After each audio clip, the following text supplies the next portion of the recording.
अस्सलाम वालेकुम dear students. आज का लेक्चर है Christian poetry of Anglo Saxon के बारे में। मैं कुछ पहले से लिखना चाह रहा था लेकिन फिर सोचा कि नहीं, साथ साथ मैं लिखूंगा भी और एक्सप्लेन भी करूंगा। तो Christian poetry of Anglo section बहुत ज़्यादा ज़रूरी है। इससे पहले हमने चंद एक वीडियोस में हमने डिस्कस की थी, हमने डिस्कस किया था केल्टिक लोगों को, Roman people, Celtic people, Roman people, और फिर हमने pagan literature of Anglo section को भी डिस्कस किया था। लेकिन यहाँ पर Christian poetry of Anglo section को समझने से पहले उनकी हिस्ट्री पर बात करना ज़रूरी है, बिकॉज यहाँ पर जो हिस्ट्री जी अब यहाँ से स्टार्ट होती है और ये हिस्ट्री तकरीबन फिर एंड तक चली जाती है। तो एटलीस्ट 1066 तक, जब William the Conqueror battle of Hasting होती है, तब तक जो पॉलिटिकल इवेंट्स थे इसको समझना इंतहाई ज़रूरी है, क्योंकि इन्हीं पॉलिटिकल इवेंट्स की वजह से इंग्लिश की जो लिटरेरी हिस्ट्री है वो शेप होती है। तो अगर आपने अपनी अंडरस्टैंडिंग को एक फाउंडेशन देनी है, आपने अपनी नॉलेज को इंक्रीज़ करना है, तो यहाँ पर बहुत सारी ऐसी चीज़ें हैं जो आपको बहुत ही ज़्यादा हेल्प कर सकती हैं। तो आपने इस वीडियो को, फिर इस लेक्चर को एंड तक अगर आपने देख लिया तो फिर आपको बहुत सारी चीज़ों का पता चल सकता है। तो हिस्ट्री के बारे में बात करते हैं। History of the Christian poetry of Anglo Saxon या Christian literature of Anglo Saxon के बारे में जब हम बात करते हैं तो ये तब से शुरू हो जाता है जब 597 में जब Roman missionaries under the ST. Augustine के साथ आते हैं रोम से, और यहाँ पर आने के बाद सबसे पहले नॉर्थम्बिया या कैंट के मकाम पर ये लोग लैंड करते हैं। और वो क्या करते हैं कि सबसे पहले वो they convert the rulers, the kings of the England to the Christianity. और एक बार उन्होंने क्रिश्चियनिटी को एक्सेप्ट किया, उन्होंने एम्बैरेस किया, तो फिर उनके लिए प्रीचिंग करना आसान था, क्योंकि उन्होंने क्या किया कि उन्होंने परमिशन दी, उनको अलाउ किया कि अब आप लोग freely, without any pressure, without any किसी किस्म की डर, किसी किस्म का डर, किसी किस्म का खौफ, किसी किस्म की पाबंदी के बगैर आप लोग यहाँ पर प्रीचिंग कर सकते हैं। And you can convert the people to the true religion which was the Christianity at that time. उनके मुताबिक ये सब कुछ था। तो ये सब कुछ ऐसा से शुरू हुआ। जब कैंट के मकाम पर उन्होंने क्या किया कि उन्होंने 597 में जब आप यहाँ पर आए तो कैंटरबरी के मकाम पर उन्होंने कैथेड्रल को इंस्टैब्लिश किया। And this was the first cathedral. और कैथेड्रल वो जगह होती है, it's a kind like a church, जहाँ पर वो लोग रिलीजियस प्रैक्टिस वगैरह को परफॉर्म कर सकते हैं। And they try to preserve the literature etcetera. Rome से आए हुए ये लोग थे, तो रोम से जो the people of the Rome were educated. तो यहाँ पर उन्होंने एस.टी. अगस्टीन ने अपनी मिशनरीज के जरिए लोगों को एजुकेट करना शुरू किया। इससे पहले जो पैगन लिटरेचर हमने डिस्कस किया था वो ओरल लिटरेचर था। यहाँ पर जब उन्होंने बात फोकस की तो उन्होंने रिटन लिटरेचर पर फोकस की, चीज़ों को उन्होंने राइटिंग में उन्होंने प्रिजर्व करना शुरू किया। लेकिन कुछ टाइम बाद डेंस जो थे वो आगे दोबारा आते हैं। यहाँ पर डेंस जो नॉर्मली जिसको वाइकिंग्स कहा जाता है, अब ये यहाँ पर जो थे ये हार्ड स्किन लोग थे, फ्री बूटर्स थे, अनएजुकेटेड थे, जो हीथन गॉड्स को मानते थे। और यहाँ पर आने का मकसद सिर्फ लूट मार था। उन्हें बाकी किसी चीज़ से कोई सरोकार नहीं था। They were not interested in anything apart from wealth. So they come, उन्होंने रेड किया, उन्होंने लूटा, यहाँ पर इंग्लैंड को लूटा। उन्होंने इसको चीज़ को नहीं देखा कि ये चर्च है या ये औरत है या ये मर्द है या बच्चे हैं, etcetera. They robbed all those people and places and they destroy there preserve literature etcetera. लेकिन कुछ टाइम बाद फिर आयरिश मिशनरीज दोबारा से आ जाते हैं, जिसमें ST. Patrick, ST. Ordan and ST. Columbia, इस तरह से कुछ लोग आ जाते हैं और अपनी मिशनरीज के साथ, और यहाँ पर डिफरेंट रिलीजियस स्कूल सेट कर लेते हैं। और रिलीजियस का जो सिलसिला होता है क्रिश्चियनिटी का, ये दोबारा से शुरू हो जाता है। तो यहाँ पर जब आयरिश मिशनरीज आ जाते हैं तो वो सिर्फ और सिर्फ क्रिश्चियनिटी का मैसेज लेकर नहीं आते, क्रिश्चियनिटी के साथ वो लोग नहीं आते, बल्कि सबसे अहम काम जो करते हैं वो लोग इंट्रोड्यूस करवाते हैं। दे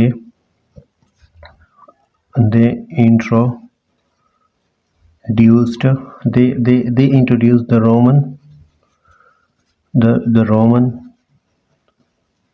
अल्फ़ाबेट्स, जिसको हम रोमन अल्फ़ाबेट्स, वो लोग यहाँ पर ये इंट्रोड्यूस्ड करवा देते हैं अल्फ़ाबेट, और यही अल्फ़ाबेट से फिर हमारा इंग्लिश जो लेटर्स हैं उन्हें फिर हमें उनकी डेवलपमेंट में हमें बहुत ज़्यादा हेल्प यहाँ से मिलती है।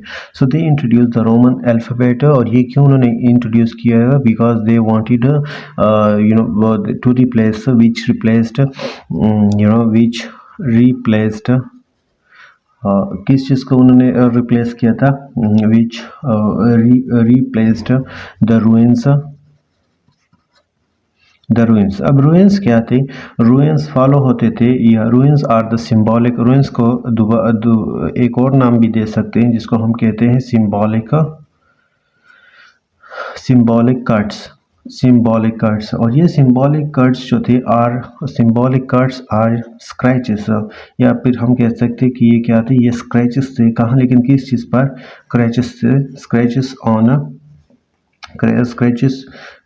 it was the scratches on the wood, लकड़ियों पर, आर द स्टोन्स, तो स्टोन्स पर या इन पर ये लोग स्क्रैचेस करते थे, जिसको रून्स कहा जाता था।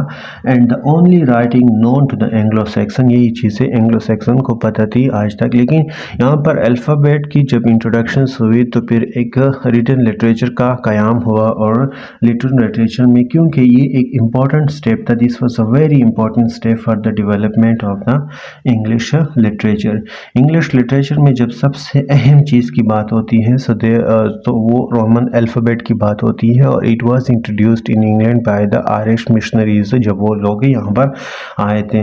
तो इंग्लिश लिटरेचर में ये सबसे जो एक अहम स्टेप था वो ये था कि उन्होंने क्या किया था कि उन्होंने इंग्लिश लिटरेचर को डेवलप करने के लिए सबसे पहले उन्होंने रोमन अल्फ़ाबेट को इंट्रोड्यूस्ड करवा दिया था।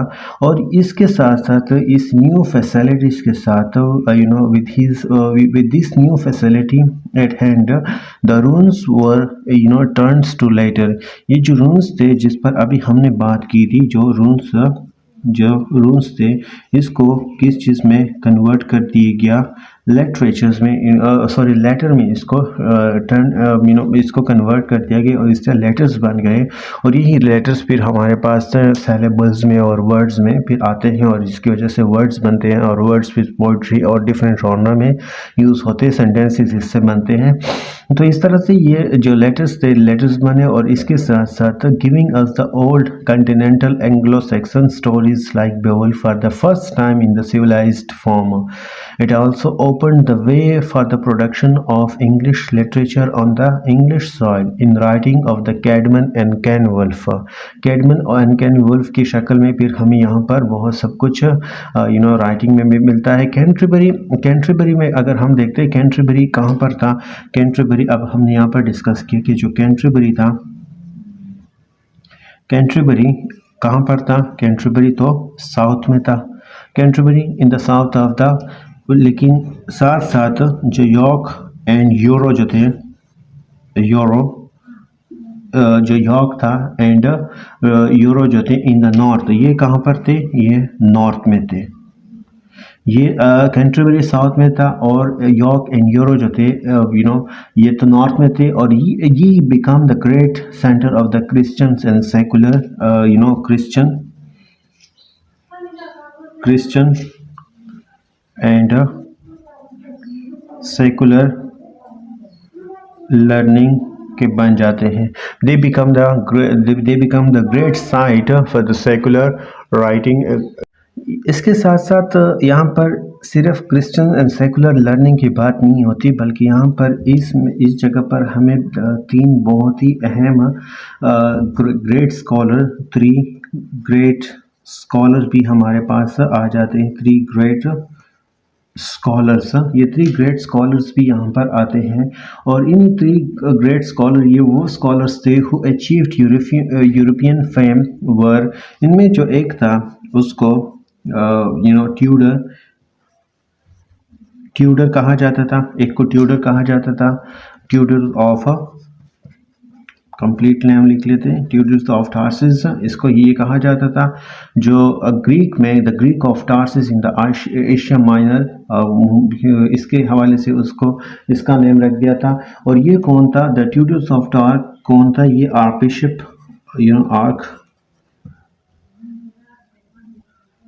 archbishops,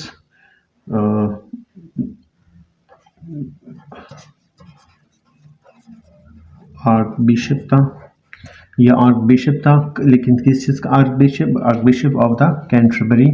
अब ये फर्स्ट वन जो था ये कैंटरबरी का था।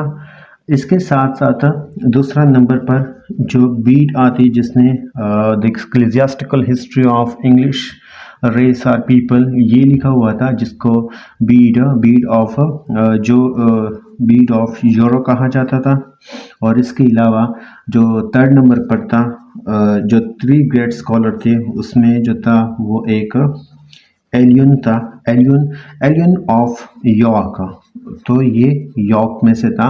और ये जो था who was invited by the Charlemagne to educate the people, किस लिए इनको इनवाइट किया था? टू एजुकेट द पीपल, ताकि ये लोगों को पढ़ा सके, लोगों को सिखा सके। किन के लोगों को? अपने एम्परर के लोगों को। So this glorious period of English learning however did not last longer, for England was once again attacked in the last year of the 8th century by the Norseman. Again Norseman यहाँ पर attack करते हैं England पर, और England पर attack करने के बाद नॉर्समैन अटैक करने के बाद ऑब्वियसली उनका जो रिदम था लिटरेचर का, उनके जो एक काम करने का जो सिलसिला था वो for the time being disturb हो जाता है, क्योंकि ये नॉर्समैन जो थे, आज हम इसको स्कैंडिनेवियन भी कह सकते थे। स्कैंडिनेवियंस जो थे फ्रॉम द नॉर्वे, जो कहाँ से आए हुए थे? नॉर्वे से आए हुए थे। एक दफ़ा फिर उन्होंने अटैक किया जो नॉर्वे, नॉट ओनली नॉर्वे, ना सिर्फ ये नॉर्वे से आए थे बल्कि इसके साथ साथ स्वीडन एंड डेनमार्क, इन सारी जगहों से ये लोग आए थे और उन्होंने एक दफ़ा फिर अटैक किया इंग्लैंड पर। दे वर ऑल कॉल्ड डेन्स, और इन सबको डेन्स कहा जाता था। इन सबको एक साथ एक नाम दिया गया बाय द इंग्लिश लोग इनको डेन्स पुकारते थे। और ये कम्बिनेशन था किस चीज़ का? नॉर्वे लोगों का, स्वीडन का एंड डेनमार्क के लोगों का। इन्होंने अटैक किया था। They were all called Danes by the English, they were the pirates. ये लोग कौन थे? ये पायरेट्स थे, लुटेरे थे, ये लूट मार करते थे। They were the pirates and they were the plunders and they were the hard people, they were the they were fierce, बहुत ही खौफनाक लोग थे। Then the Anglo Saxon who becomes क्योंकि एंग्लो सेक्सन जो थे who because of their disunity at that time, there were this disunity among the Anglo Saxon tribes, इसलिए उनकी जो ताकत थी उनके साथ कोई मैच नहीं हो रही थी। दे कैरिड फायर, ये डेन्स जो थे ये अपने साथ फायर एंड स्वॉर्ड को लेकर आते थे, sword and everywhere destroying churches, हर एक जगह पर ये लोग चर्चिस को भी तबाह कर रहे थे। ये उन्होंने जितनी मोनेस्ट्रीज डेवलप की थी उनको भी तबाह कर रहे थे। इसके अलावा जो स्कूल्स उन्होंने बनाए हुए थे एंग्लो सेक्सन ने, और लाइब्रेरीज़ का जिन्होंने क़याम किया हुआ था, लाइब्रेरीज़, क्योंकि वहाँ पर रिटन लिटरेचर को एक दफ़ा फिर से, जिसमें बेवल्फ वगैरह जो डिफरेंट मैन्युस्क्रिप्ट में था उसको प्रिजर्व होने की कोशिश वहाँ पर हो रही थी। इन सारी चीज़ों को उन्होंने एक दफ़ा से फिर से उन्होंने तबाह किया।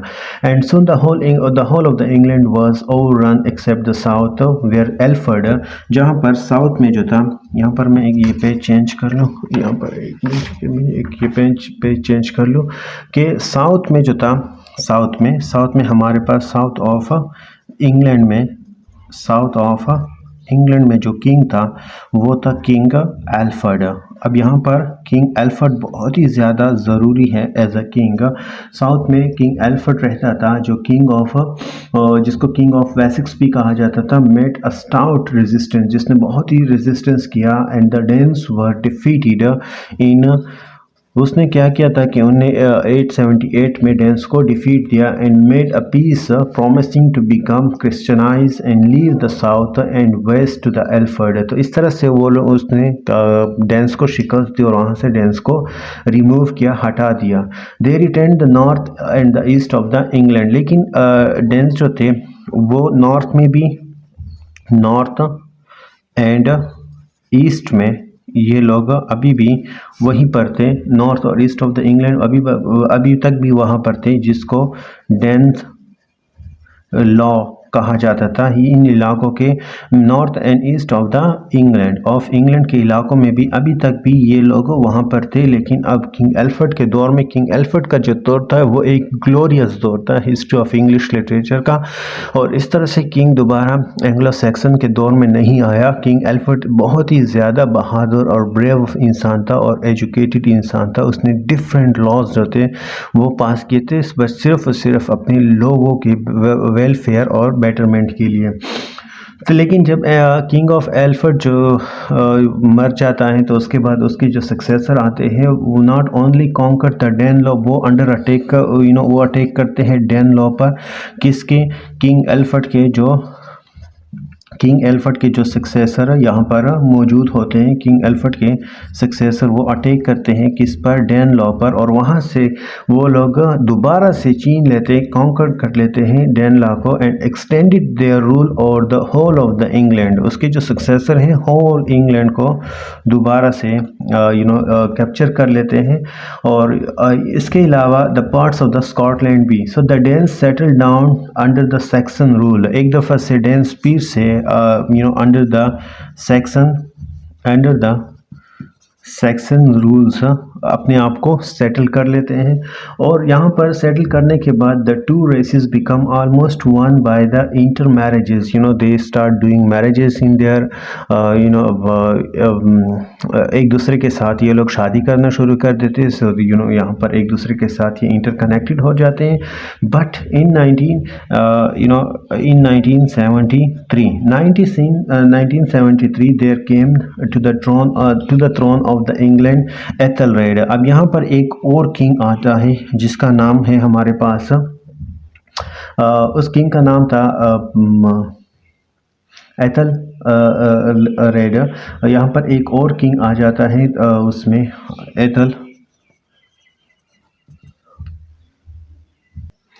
अब एथेलरेड इंतहाई बेवकूफ़, वीक, फुलिश किस्म का एक किंग था। बहुत ही बेवकूफ़, निहायत ही सेल्फिश इंसान था, सेल्फिश किंग था, और जो एंग्लो सैक्सन की तारीख़ में आता है, और जिसकी वजह से एंग्लो सैक्सन को बहुत ज़्यादा नुकसान भी उठाना पड़ा। ये उसने who undid all the good work of the Alfred. जो अच्छा काम किया था एल्फर्ड ने, सब कुछ उसने ख़राब कर दिया एथेलरेड ने। सो एक और एक फ्रेश वेव्स आती है डेंस इन्वेजन्स की। एक डेंस दोबारा से अटैक कर लेते हैं, डेंस दोबारा से इन्वेजन्स करते हैं। एक फ्रेश वेव आती है इंग्लैंड पर, और इस दफ़ा जब वो इंग्लैंड पर अटैक करते हैं तो वो कंप्लीट इंग्लैंड को स्वेप्ट करते हैं। और एथेलरेड जो था, instead of fighting the invaders began buying them off the tributes in the form of the tax is called the वो टैक्स देना शुरू करते हो, जिसको कहा जाता था, उन टैक्स को उन दिनों नाम दिया गया डेंगलेड। ये टैक्स था जो एथेलरेड उनको देता था, ये टैक्स वगैरह उनको मतलब दिए जाते थे, ये लेविड था upon his subjects. So this only serve to attract more and more Danes claiming the England, क्योंकि अब ये वहाँ पर उन्हें डेंस को टैक्स देना पड़ता था, तो जिसकी वजह से मज़ीद डेंस यहाँ पर अट्रैक्ट हुए और आना शुरू हो गए।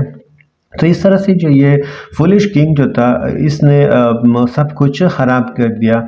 और लेकिन दोबारा से एक खुफिया तरीके से, एक सीक्रेटली या धोखे से एक रात ये लोग क्या करते हैं कि इन द पीस टाइम, जब सब कुछ नॉर्मल था, तो English instigated by the king fell upon the sleeping Danes and killed as many as they could do. बहुत ज़्यादा डेंस को उन्होंने मारा जब वो सो रहे थे, और उन्होंने उन पर अटैक कर दिया। So they could lay their hands upon the dance. So instead of reaping the wild wind provoked by this deed, Ethelred जो था, इसके बाद एथेलरेड फ्लेड भाग जाता है। कहाँ पर भाग जाता है? नॉर्मैंडी। अब नॉर्मैंडी का जो इलाका है ये कहाँ पर है? ये फ्रांस में है। नॉर्मैंडी पर हम बाद में भी डिस्कस करेंगे कि नॉर्मैंडी क्यों ज़रूरी है, क्योंकि विलियम द कॉन्कर नॉर्मैंडी से था। तो जब नॉर्मैंडी चला जाता है, उसका यहाँ पर एक बेटा, हिज सन, एक बेटा होता है हिज सन, उसका नाम एक उसका नाम क्या होता है, उसका नाम होता है एडमंड। एडमंड जिसको आयरनसाइड भी कहा जाता है। वाइकिंग्स में आप लोगों ने शायद पढ़ा होगा बियॉन्ड आयरनसाइड, तो यहाँ पर एडमंड को आयरनसाइड भी कहा जाता था, आयरनसाइड। तो वो बहुत बहादुरी के साथ लड़ा डेंस से, bravely, but was betrayed by traitor, and उसके बाद उसको भी मार दिया जाता है, उसके बेटे को भी ख़त्म कर दिया जाता है क्योंकि उसके अपने लोग उसके साथ धोखा कर लेते हैं। There being no one to succeed him, the Saxons were compelled a sheet, एक दफ़ा फिर से सेक्सन कंपेल हुए in a sheet despair to accept Canute the king of. इस दौरान फिर एक और किंग आ जाता है और उसको कनूट का नाम, the Canute, king Canute, the king of Norway जिसको कहा जाता है, क्योंकि इंग्लैंड जो था अब वहाँ पर तो कोई था नहीं इंग्लैंड को एज अ किंग संभालने वाला। अब यहाँ पर कनूट आ जाता है, कहाँ से, नॉर्वे एंड डेनमार्क के साइड से, डेनमार्क से किंग कनूट आता है। अब यहाँ पर और उनका किंग बन जाता है 1016 में। अब कनूट जो था, कनूट का जो दौर शुरू होता है वो 1016 से लेकर 1035 तक आता है। अब यहाँ पर ये कनूट जो था वो पर्सनली एक अच्छा किंग था, एक he was a very good and a vice king, एक बहुत ही वाइस किंग था। और इसके साथ साथ उन्होंने बहुत ही अहम किरदार अदा किया। He played a very important part in uniting the Saxon and dense into one nation. उसने क्या किया, जो उसने सबसे अहम काम जो था, सेक्सन एंड डेंस को उन्होंने वन नेशन की तरह ट्रीट किया और एक नेशन उनसे बनाया। अब यहाँ पर he employed Danes and Saxon alike, so certain was he of the loyalty of his subject that he sent away his army to Denmark. अपनी आर्मी को उसने दोबारा से डेनमार्क भेज दिया, क्योंकि यहाँ पर उसे पता था कि यहाँ पर जो सेक्सन है या डेंस जो बाकी हैं वो मेरे साथ बहुत ही ज़्यादा लॉयल है। So the Saxon and Danes lived side by side and soon forget their old enmity. वहाँ पर जो पुरानी दुश्मनी थी वो लोग वो भूल चुके थे। As they were, essentially of the same stock and spoke the different form of the same languages. The two languages in the course of the time become particularly one, जिसको हम Old English भी कहते हैं. Canute's wisdom is illustrated by the well-known story related by the holy shade of how he rebuked his courtier for their flattery by showing that he could not command even the tide, even the tide or the small portion of the water. तो इस तरह से कनूट जो था, कनूट की overall अगर हम rain को डिस्कस करते हैं, so Canute was a very good king, a very wise king, and he do उसने वो सब कुछ किया, he does all what he can do for the betterment of the Anglo Saxon. लेकिन कनूट के बाद कनूट का जो सन्स था वो डिड नॉट लिव लॉन्ग, वो ज़्यादा देर तक तो जिंदा नहीं रहता। और इस तरह से इन 1042 में the English throne was restored. English का जो थ्रोन था, इंग्लिश थ्रोन ये रिस्टोर हो जाता है, it restored to the Anglo Saxon king, Anglo Saxon king को दोबारा से। और इस किंग का नाम क्या था, किंग एडवर्ड नाम था, किंग एडवर्ड। अब इस किंग एडवर्ड जिसको द कन्फेसर भी कहा जाता था, किंग एडवर्ड द कन्फेसर। अब इसका दौर जो था वो 1042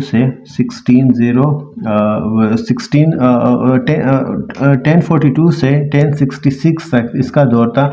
ही was the second son of the Ethelred and had been brought up in Normandy. ये जो एथलरेड का था, जो यहाँ पर हमने पढ़ा था, इसका सन था और इसको नॉर्मैंडी में ये बड़ा हुआ था। इसकी परवरिश नॉर्मैंडी के इलाके फ्रांस में हुई थी। ये भी एक वीक किस्म का इंसान था, कमज़ोर, क्योंकि उसके अपने फादर की तरह अपने फादर की इन्फ्लुएंस में रहा था। तो ये भी एक बहुत ही कमज़ोर और बहुत ही हेल्पलेस एक किंग था। लेकिन यहाँ पर वो इंग्लैंड के एंग्लो सेक्सन का किंग बनता है। और इसको कन्फेसर इसलिए कहा जाता था क्योंकि ये बहुत ही इसका जो करेक्टर था ये सेंटली किस्म का करेक्टर था, इसकी वजह से इसको पॉइस भी कन्फेसर का मतलब एक्चुअली पॉइस, परहेजगार, मुत्तकी इंसान को कहते हैं। So he was however a weak king and was instrumental in bringing England under the rule of the Normans again. Edward के अपने एडवर्ड की शादी तो हुई थी, लेकिन एडवर्ड के अपने कोई आयर नहीं था, उसका कोई बेटा नहीं था। तो इस वजह से इंग्लिश नेशनल असेंबली जो थी, इंग्लिश उस टाइम जो इंग्लिश की इंग्लैंड की या फिर इंग्लिश हम कह देते हैं कि उसकी जो इंग्लिश नेशनल असेंबली, उसको वीटन कहा जाता था, वो बहुत ज़्यादा परेशान थी। इसलिए परेशान थी क्योंकि एंक्शन फॉर द स्ट्रॉन्ग रूलर, कि अब उसका तो कोई अपना बेटा नहीं है, तो अब कौन रूलर आएगा और कौन सा ऐसा रूलर होगा जो स्ट्रॉन्ग भी होगा, जो हमें एक साथ कर सके, यूनाइट कर सके, हमें हमें प्रोटेक्ट दे सके। तो उन्होंने क्या किया कि उन्होंने दे चूज हेरोल्ड। उन्होंने हेरोल्ड जो था एक किंग था, द सन ऑफ द, अब हेरोल्ड कौन था? The sun of the Saxon earl, the sun of the Saxon earl, एक अर्ल था उसका, जिसका नाम था गॉडविन। अब ये जो गॉडविन था, उन्होंने अपना किंग सेलेक्ट किया, लेकिन हेरोल्ड पर क्रिटिसिज्म ये थी कि उनको उसके बारे में कहा जाता था कि इसका जो ब्लड है वो रॉयल ब्लड नहीं है। सो विलियम द डूक ऑफ नॉर्मैंडी, जिसके साथ ये प्रॉमिस भी किया गया था कि आफ्टर द दिस एडमंड, जो एथेलरेड का जो बेटा था, किंग एडवर्ड कन्फेसर, इसके बाद जब ये चला जाएगा या ये थ्रोन को छोड़ेगा आइदर अपनी मर्जी से या फिर बाय द डेथ, जब भी ये चलेगा इसकी जो थ्रोन हाली होगी, तो इस पर हक किसका होगा? विलियम का हक होगा। विलियम द ड्यूक ऑफ, जो उस टाइम जो था ड्यूक ऑफ नॉर्मैंडी था। लेकिन यहाँ पर एंग्लो सैक्सन लोग क्या कर लेते हैं कि वो तो हेरोल्ड को अपना किंग तो मान लेते हैं, तो क्या ड्यूक ऑफ नॉर्मैंडी को ये बात पसंद नहीं आती, और द किंग ऑफ नॉर्वे जो होता है और नॉर्मैंडी होता है, उसके साथ अपने उसके एलीट क्लास के जो लोग होते हैं, उन्हें कन्विंस करता है कि जब हम एंग्लो सैक्सन पर अटैक कर लेंगे और वहाँ पर जाने के बाद वहाँ पर बहुत ज़्यादा रिसोर्सेज है, रिचेस है, तो मैं आपके पास there would be a better opportunity for you to get rich yourself, and वहाँ पर हम उनके जो फ्यूड को चेंज कर लेंगे, रिप्लेस कर लेंगे। तो इस तरह से William the duke of Normandy भी प्रिपरेशंस कर रहा था वॉर की। इस तरह से the king of the Norway जो था कोलिजन्स में था, in collision with the Harold brother. पर एक दफ़ा मैं फिर से ये पेज चेंज कर लेता हूँ, टर्न कर लेता हूँ कि यहाँ पर जो किंग ऑफ नॉर्वे ये कोलिजन्स कर रहा था, किंग ऑफ नॉर्वे कोलिजन्स कर रहा था किसके साथ? हेरोल्ड ब्रदर के साथ, हेरोल्ड ब्रदर के साथ, जिसका नाम था टॉस्टिक, उसके साथ कोलिजन्स कर रहा था। किस लिए? ताकि वो लैंडेड कर सके इन नॉर्थम्बिया और हेरोल्ड को डिफीट कर सके। मतलब तो अब लेकिन क्या हुआ कि यहाँ पर जब वो नॉर्थम्बिया के मकाम पर आते तो Harold defeated the Norwegian force but he was in the north. अब लेकिन अपने उस नॉर्वेजियन फोर्सेस को उसने तो डिफीट दी, बट उसके बाद क्या हुआ? While he was in the north, क्योंकि ये तो नॉर्थ में था, हेरोल्ड खुद नॉर्थ की तरफ था, यहाँ से साउथ की तरफ से। अब यहाँ पर हेरोल्ड जो था, हेरोल्ड यहाँ पर हमें समझना होगा कि नॉर्वेजियन फोर्स के साथ वो लड़ रहा है साउथ में, नॉर्थ में ये लड़ रहा है, और साउथ की तरफ से विलियम उस पर अटैक करता है। William the duke of Normandy वो यहाँ पर अपनी आर्मी के साथ यहाँ पर आता है और उस पर अटैक करता है, landed his force in the south. So Harold क्या करता है यहाँ पर कि फ़ौरन वहाँ से साउथ से वो आता है अपने आर्मी के साथ, लेकिन इस दौरान कभी एक जगह कभी दूसरी जगह उसकी आर्मी तक जाती है विद अ लॉन्ग मार्च, और इस वजह से he was deserted by his army, मतलब बाय द नॉर्थ आर्स, वहाँ पर जितने उसके जो फ्यूडल्स थे वो उनको छोड़ देता है। है। और इसके साथ साथ एक फेमस बैटल होती है जिसको बैटल ऑफ हेस्टिंग कहा जाता था, और ये लड़ाई लड़ी गई ऑन अक्टूबर 4 1066 पर लड़ी गई। और इसी लड़ाई में के बारे में कहा जाता था कि इंग्लिश जो थे वो हीरोइकली लड़े थे, हालांकि कोई कमी नहीं थी हेरोल्ड में कि हेरोल्ड जो था उसने या तो कोई बुज़दिली दिखाई थी या वो और कुछ किया था। हेरोल्ड भी अपनी पूरी फोर्स के साथ लड़ा था, अपनी पूरी बहादुरी के साथ लड़ा था, लेकिन जो इन्फेंट्री थी विलियम की वो बहुत ही ज़्यादा पावरफुल थी, और इस वजह से हेरोल्ड जो था वो मोर्टली वुंडेड है, वो बहुत ज़्यादा वो ज़ख्मी हुआ। और इसके साथ साथ the victor of the William become the king of the England, क्योंकि यहाँ पर जो विक्ट्री है वो विलियम के पास चली जाती है, और इसके साथ साथ वो फिर ऐलान करता है कि वो become the king of the England. So the first king of the England जो हिस्ट्री में आती है वो फिर हमारे पास विलियम द कॉन्करर, जिसके साथ साथ फिर उसके बाद फिर प्लेटेगनिक डायनेस्टी, फिर यहाँ पर ट्यूडर्स वगैरह आते हैं, और फिर इसके साथ जोकोबियंस, और इसके साथ साथ फिर और भी बहुत से आता है जॉर्जियन डायनेस्टीज़ वगैरह की शुरुआत होती है। तो ये सारी चीज़ें हम 1 बाय 1 लेक्चर्स में डिस्कस करेंगे। आई होप आज के लेक्चर में आपको बहुत कुछ नया सीखने को मिल चुका होगा, and thank you so much.